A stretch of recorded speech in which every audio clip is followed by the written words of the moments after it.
మోడీ హయాంలో మన్మోహన్ సింగ్ హయాంని కంపేర్ చేస్తూ కమ్యూనిస్టులు, కాంగ్రెస్ బ్యాచ్ సోషల్ మీడియాలో ఒక ప్రొజెక్ట్ చేస్తున్నారు. ఇప్పుడు సోషల్ మీడియా అనేది ఒక పొలిటికల్ వార్‌ఫేర్ లేదా ఐడియాలజికల్ క్రియేషన్‌కి మన నెత్తిన ఒక భావజాలాన్ని రుద్దేందుకు వేదిక అవుతుంది. పాస్‌పోర్ట్ సూచికలో మన్మోహన్ 78, ఆహ్, మోడీ 125, పెట్రోల్ అప్పుడు 65, ఇప్పుడు 110, ఎల్‌పీజీ అప్పుడు 400, ఇప్పుడు రూ. 1000, డాలర్ అప్పుడు 68, ఇప్పుడు రూ. 95, పత్రికా సమావేశం అప్పుడు 114, ఇప్పుడు 0, అమెరికా సుంకం అప్పుడు 2.93, ఇప్పుడు 18% అన్నటువంటిది హైలైట్ చేశారు. మరి 2019, 24లో ఇది లేదు కదా సుంకం, అమెరికా సుంకం. అప్పుడున్నది మోడీనే కదా, అప్పుడు మన్మోహన్ కాదు కదా.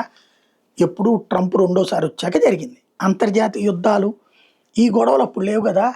రెండోది వచ్చేటప్పటికి అన్నిటికంటే కీలకమైనటువంటిది ఏంటంటే, ఆ రోజుకి ఈ రోజుకి పెరిగిన ధరలు మనం చెప్తున్నాం.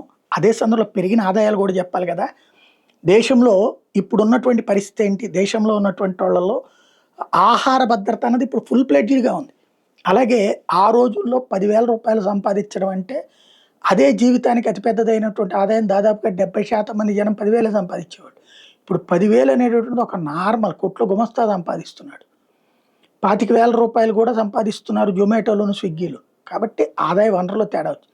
ఇయన్నీ పక్కన పెడితే, మన్మోహన్ సింగ్ టైంలో జరిగినన్ని ఉగ్రవాద దాడులు ఇప్పుడు జరిగినాయా?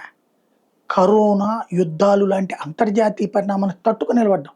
ఇదివరకు అంతర్జాతీయంగా యుద్ధం వచ్చినప్పుడల్లా మన దేశంలో ధరలు అడ్డదిడ్డంగా పెరిగిపోయాయి. అదేదంటే మనం ఏం చేయగలమని చెప్పేవాళ్ళు. అట్లాగే ప్రపంచంలో ఇవాళ భారతదేశానికి ఉన్న స్థానం ఆ రోజునుందా?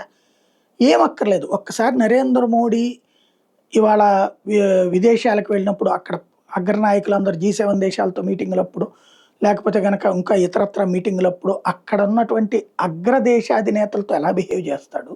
మన్మోహన్ ఎట్లా ఉండేవాడు? భయంగా ఒంటరిగా ఇట్లా పక్కన. ఈయన భుజం మీద చెయ్యేసుకు మాట్లాడతాడు. ఇది భారతదేశానికి వచ్చినటువంటి ఇవాల్టి గొప్పతనం. దాంతో పాటుగా భారతదేశపు ఆదాయ వనరులు ఆ రోజున 12,00,000 కోట్ల నుంచి ఇవాళ 50,00,000 కోట్ల రూపాయలకి బడ్జెట్ పెరిగినటువంటిది.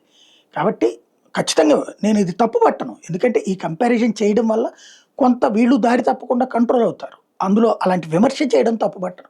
కాకపోతే మన్మోహన్ సింగ్‌ని ఒక గొప్ప ప్రధానిగా ప్రజలు భావించలేదు. అందువల్లనే కనీసం ప్రతిపక్షానికి అవసరమైనటువంటి సీట్లు కూడా ఇవ్వలేదు. ఎందుకని? ఆయన పాపం ఒక పపెట్ ప్రైమ్ మినిస్టర్‌గా మిగిలిపోయారు. విదేశీ నాయకులొస్తే సోనియా గాంధీ రిసీవ్ చేసుకుంటది. మన్మోహన్ పక్కన అదేదో పిఏ లాగా నుంచునేవాడు. అలాంటి దౌర్భాగ్యం అయితే ఇప్పుడు లేదు గదా. నేను ఆత్మగౌరవానికి విలువిస్తా అట్లాంటి విషయాల్లో.